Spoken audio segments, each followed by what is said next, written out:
നിങ്ങളുടെ favourite shows ഇനി ഒരിക്കലും മിസ്സാവില്ല. ഇപ്പോൾ C5 കാണും നിങ്ങളുടെ ഫേവറേറ്റ് ഷോസ് തികച്ചും സൗജന്യമായി. ഋതുമോളുടെ കല്യാണം മുടക്കി അതീന്ന് മുതലെടുപ്പ് നടത്താൻ നീയാണത് അയച്ചെന്ന് ഞാൻ പറഞ്ഞ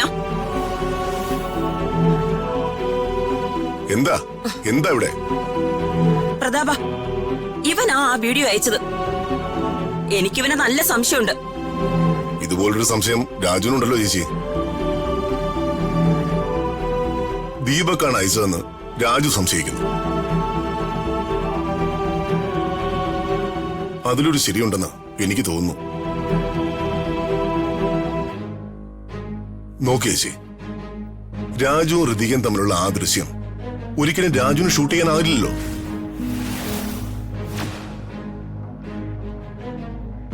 ഇവിടുത്തെ അടുക്കളയിലും ഡൈനിങ് ഹാളിലും ഷൂട്ട് ചെയ്യാൻ പുറത്തുനിന്ന് ഒരാൾക്കാവില്ലല്ലോ. അത് പ്രതാപ, നേരത്തെ തന്നെ എനിക്ക് ആ സംശയം ഉണ്ടായിരുന്നു. പക്ഷേ അവൻ ചെയ്തത് തെറ്റാണെങ്കിലും അതുകൊണ്ട് വേറൊരു ഗുണമുണ്ടായി. അശ്വിന്റെ തനിനിറം പുറത്തു വന്നു. ഇപ്പൊ അതറിഞ്ഞത് നന്നായി. കല്യാണം കഴിഞ്ഞിട്ടാണെങ്കിൽ അത് വലിയ പ്രയാസങ്ങൾ ഉണ്ടാക്കിയേനെ.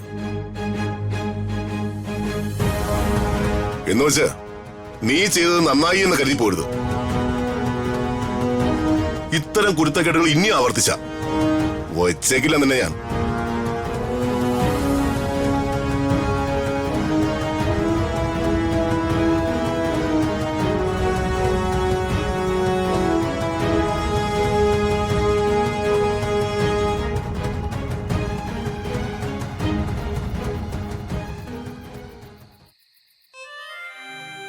മോശമായ ഒരു വാക്കോ നോക്കോ ഒരിക്കലും എന്നിൽ നിന്നുണ്ടായിട്ടില്ലല്ലോ മാഡം.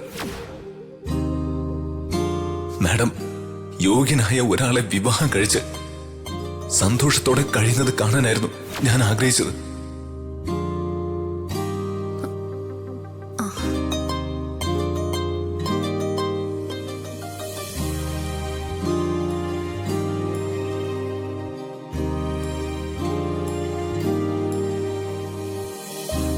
രാജു, നീ എപ്പോഴും എന്നെ യജമാനത്തിയായിട്ടാ കാണുന്നത്. നിനക്ക് എന്നോട് ഒരു പ്രണയവും ഇല്ല. പക്ഷെ എനിക്ക്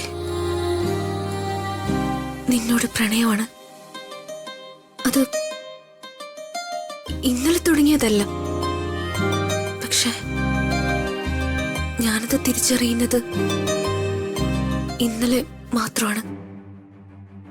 നീ അടുത്തില്ലാതിരിക്കുമ്പോ, നിന്നെ കാണാതിരിക്കുമ്പോ എനിക്കുണ്ടാകുന്ന വിഷമം, അത് പ്രണയത്തിന്റെ വിഷമമായിരുന്നു രാജു. ഇത്രയൊക്കെ അടുത്ത് കഴിഞ്ഞിട്ടും എന്താ നിനക്കൊരു വിചാരം ഉണ്ടാവാത്തത്? നിന്റെ മനസ്സെന്താ കല്ലാണോ രാജു? ഞാൻ ഒരുപാട് സൂചനകൾ തന്നിട്ടും നീ എന്താ മനസ്സിലാക്കാത്തത്? അതോ മനസ്സിലാക്കിയിട്ടും മനസ്സിലാകാത്തതായി ഭാവിക്കുകയാണോ? അങ്ങനെയാണെങ്കിൽ നിന്റെ കള്ളക്കളി ഞാൻ അവസാനിപ്പിക്കും.